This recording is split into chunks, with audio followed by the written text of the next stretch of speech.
general manager in the National Football League with the Dolphins and the Jets. It is our buddy Mike Tannenbaum. Mr. T, let's have you weigh in on something we were just talking about. Expectations for a first-round QB. CC said the low-end expectation should be, if you're drafted by a team in the first round as a quarterback, to get your team to the playoffs on your rookie scale contract. What is a fair expectation for a rookie QB or a first-round QB during the course of his first 4 or 5 years? Yeah, I think that's about right. Like, you want a guy that could come in and have you compete meaningfully year in, year out to win the division, to make the playoffs. And that window, those first 5 years, is hugely consequential because we're seeing veteran quarterbacks go $60 million and up. And given the macroeconomic trends, those numbers will be even bigger in the next 2 to 3 years. Mr. T, every NFL draft has a theme. What do you predict the theme will be next week in Pittsburgh?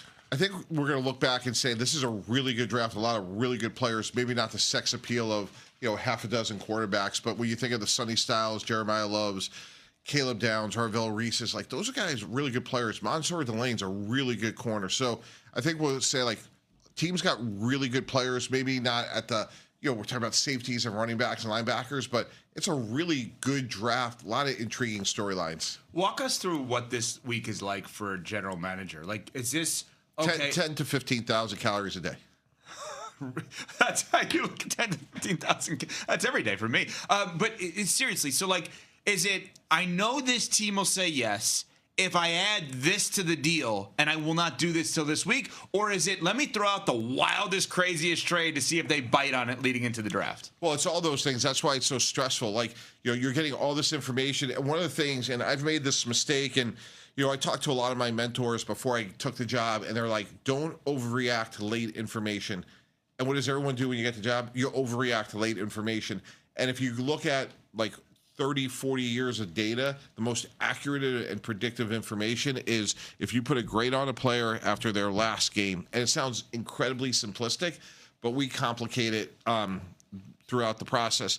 So you go through all these scenarios, hypotheticals, and I'll take you guys back to 2016. I was at the Miami Dolphins, and we desperately needed a defensive tackle. We needed a corner. We had a good, ironically, left tackle from the University of Virginia in Brandon Albert. And the number one player on our board was Laramie Tunsil.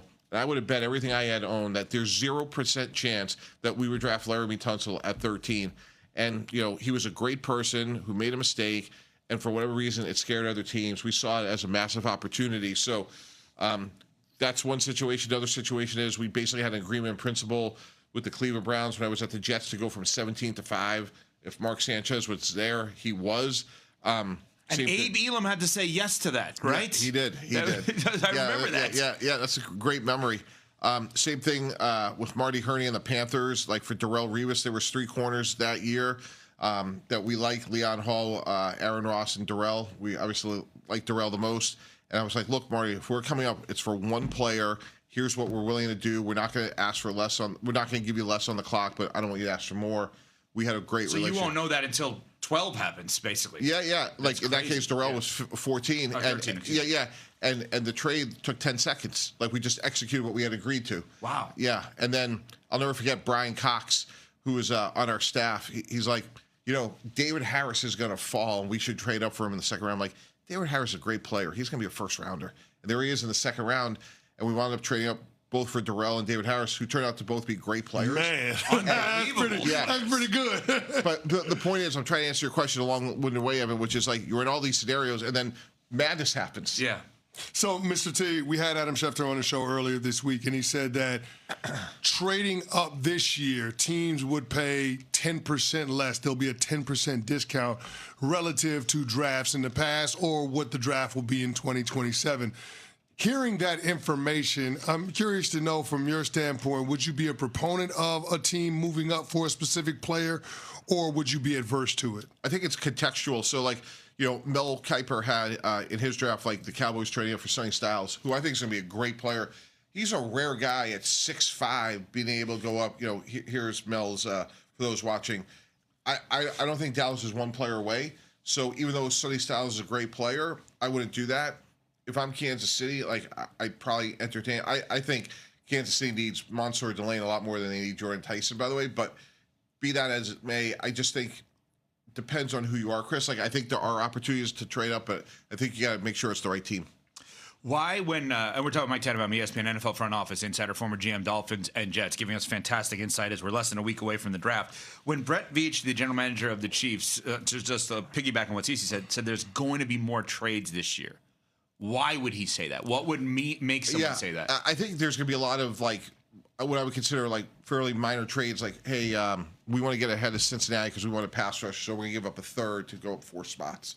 I think there's going to be a lot of that. But what gives off that impression? Like, how can he tell that? I think because you're talking to enough teams to say, hey, I'm interested, and by this time you have a pretty good sense of like what's going to happen. Typically 4 or 5 spots above you or below, or like, is your phone ringing a lot? Like, are you sitting at a sweet spot? I think Brett Veach is probably saying that because he's probably getting a lot of calls because a lot of people feel like there's 10 or 12 really good players in this draft. Mr. T, we talked to Mel Kiper yesterday on the show, and I asked him what the ceiling for Sonny Styles is, because you said he's a rare blend of size and athleticism, very productive player at Ohio State, switched from safety to play middle linebacker in college. I'm curious to know, because Mel Kiper said that he thought the ceiling for Sonny Styles was at number 2 with the Jets. I'm curious to know, do you see it the same way when it comes to him? I think it's 4 with. I think if I'm Robert Saleh, I see this guy as my Fred Warner. I think Jets go pass rush. I think Arizona goes pass rush or offensive line.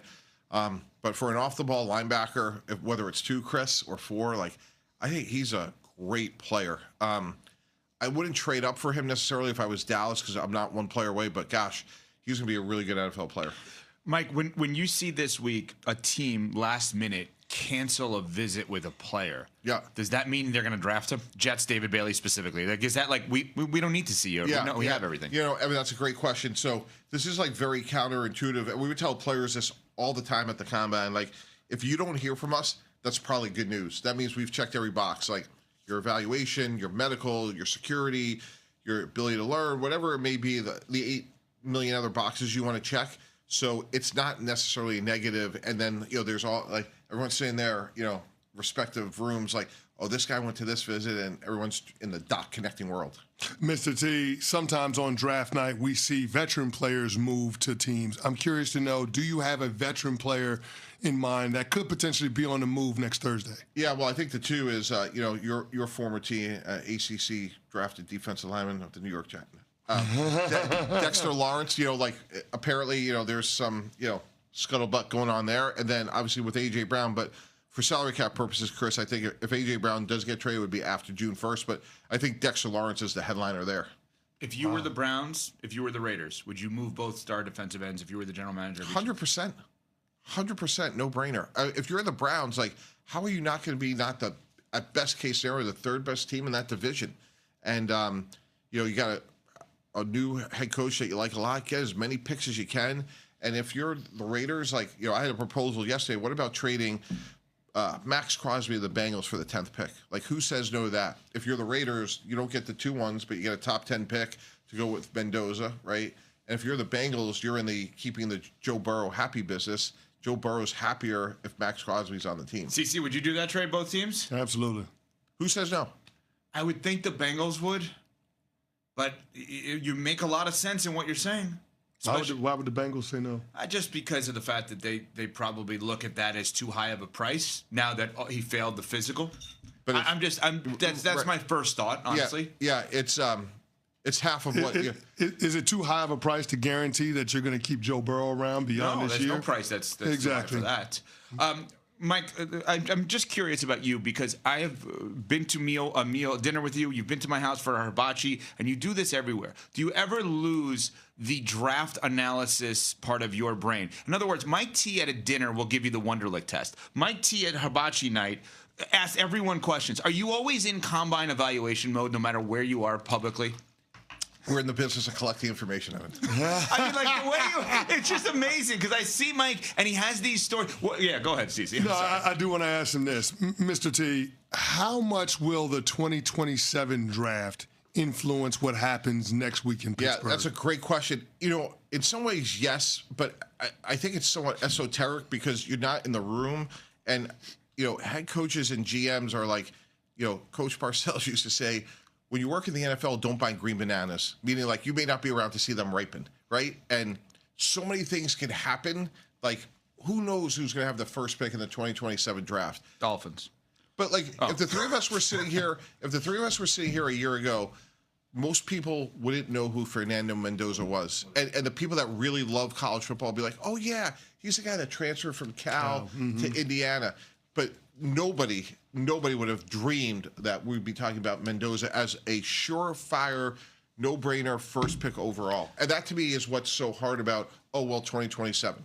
Here's the greatest part. You got a little tease just now of Mike T with these amazing draft stories, analysis. You're going to get it all draft here on ESPN Radio next Thursday, Friday, and Saturday. Mike T, a part of the coverage for the NFL draft on ESPN Radio in Pittsburgh. We are very much looking forward to it. We have 5 seconds. Give us a random name of a guy in the draft that you like that nobody's talking about enough in comparison to Jacob Rodriguez. I think linebacker, Texas Tech. Yeah, I think he's. Wow, you know where he started?